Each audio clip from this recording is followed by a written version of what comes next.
On this short episode of Carnage, I want to talk about the MX5 and why running 7s isn't as easy as we thought.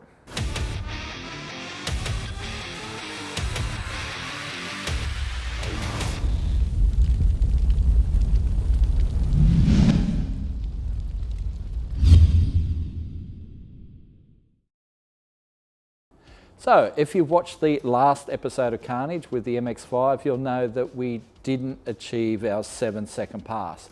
We gave it our best shot, but we ran, and listen to these numbers carefully now. So, 826, 825, 824, 823, and 822. You couldn't do that if you planned it. I mean, how can we run 5 passes all 1/100th away from each other? It seems insane, but that's what happened. And it just, wow, you know. And then also, you know, we did the 2 big wheel stands as well.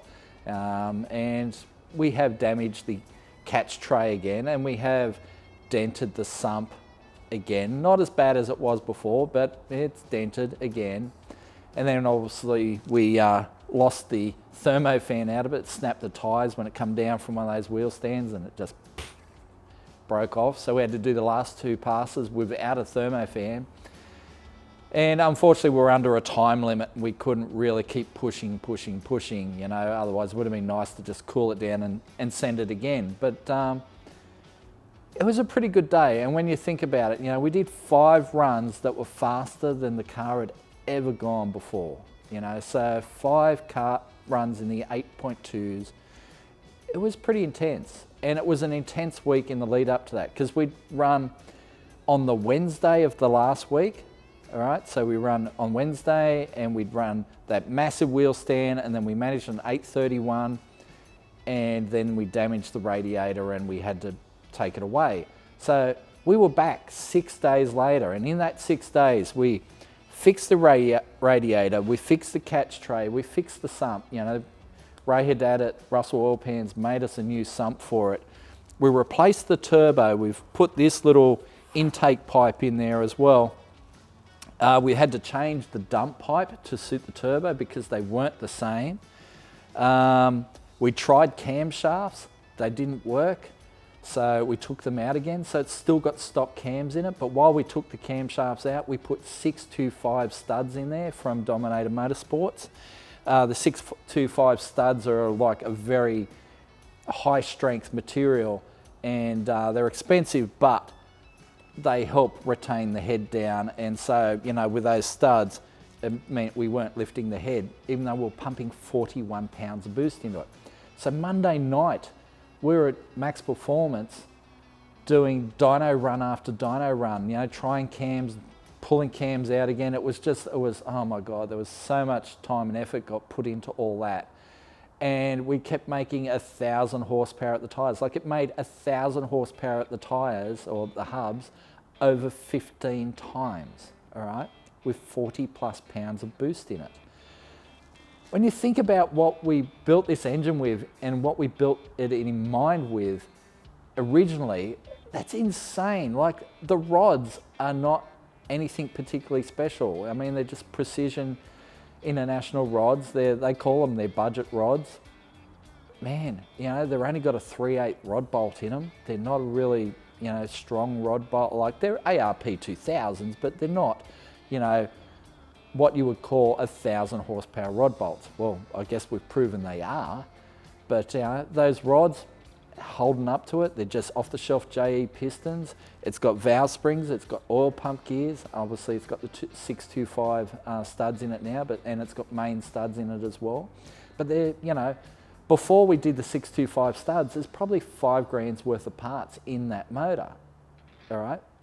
1,000 horsepower at the rear with 5 grand's worth of parts in the motor, right? The 625 studs, I don't know what Dominator charged for them, but I know the ARP ones are like $1,000, so they do get pricey. But still, you know, it's a pretty budget combo when you think about it. And then obviously there's some expense in the bolt-ons, you know, turbo costs money, turbo manifold costs money, plasma man intake costs money, you know, all that sort of stuff. So you'll spend a fair bit in the surrounding hardware. But still, I'm old enough to remember when 1,000 horsepower at the rear was an insane figure. And now we're doing it with Barra taxi engines. So yeah, it's pretty nuts. So let's talk about the day. So racing on the day, as I said in the video, we stepped into it slowly. We staged on the first run at 4,000 RPM and we thought we'd just step it up, you know, and see how it goes. So we do that first run at 4,000 RPM launch and it runs 826, 175 mile an hour, or all right, you want to be precise, 174.7. Let's say 175 mile an hour. It was moving and we thought, we've got this in the bag. You know, we'll just turn it up a little bit on the launch and it's in the bag. And we go out for a second run, 4,100 RPM launch, and it runs 100th faster. And we're like, okay, that's not where we wanted, but all right, it's still running good mile an hour and it's still running fast times. So we go out and we check that axle, the wheel bearing, and we do need to replace that wheel bearing if we race this car again because, you know, like it's a little bit squeaky, but it's okay. We probably shouldn't be pushing it over 170 mile an hour, but yeah. But still, we go out there again, we turn it up again from 41 to 4,200. And yeah, that's when our trouble began. I think that's when we did our first big wheel stand. I think that's when that happened. So we had to turn it down again to 4,100 and we go out and run, you know, an 824 and then we just tried balancing it between, you know, 41 and 4,200 RPM and it seems to have two settings, this car. It either runs 8.2 or it stands up on the bumper. And the difference is if you run it at 4,100 RPM launch, it runs an 8.2. If you go 4,200 RPM launch, that's 100 RPM. That's not much at all. 100 RPM more, and it stands up on the bumper. So the car really needs wheelie bars. And I know people are probably going, well, just put wheelie bars on it. Well, you know, there's $1,000 that, well, $1,000 to buy them, and then what it costs to fit them. You know, it all adds up, and we are really time poor at the moment, mainly because we've got a new project that we're committed to and we're trying to get it ready for Drag Challenge. Drag Challenge right now is, what, 5 weeks away? You know, we're a couple of weeks into this project already and we need to get it going and we need the transmission out of this car. So we're going to mothball this for the moment. I'm not saying we're pulling it apart completely, but we're going to mothball it for the moment. Take the trans out of it, put the LS bell housing. Ooh, I just spilt something there. Anyway, we need the transmission, and you'll see where it's going next week because we're going to reveal what the project is, which I just spilt the beans a little bit, but it's going to be fast. It's going to be fun. It's going to be for Drag Challenge, and it's going to be street registered, which is a big thing for us as well because this car, as fun as it was and is, and it's fast, like 822 at 173 was our best time, and you know, like I said, we've done 175 mile an hour.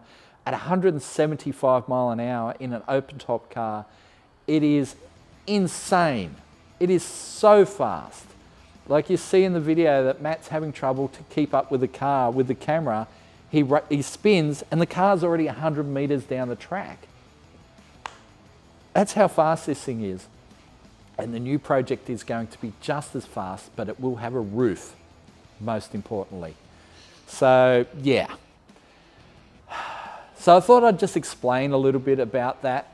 You know, I mean, we try and give you as much information in the videos as we can, but sometimes I didn't realize that we'd run 5 passes all 100th of a second apart from each other until the video was already shot, you know. And then just thinking about it afterwards, you know, the fact that we have a 100 RPM envelope to launch in, and if we get it wrong, it's up on the bumper.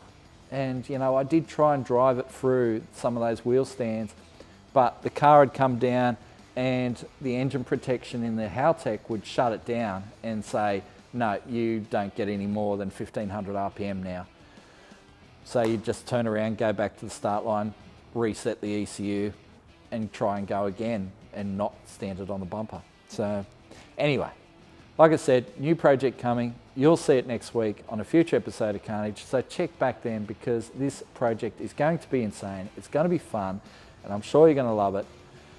But yeah, don't lose faith in us. Yes, we would like to run a 70 MX5. I think maybe we can one day, but it won't be just yet. We need to move on to some other stuff. So check back with us then.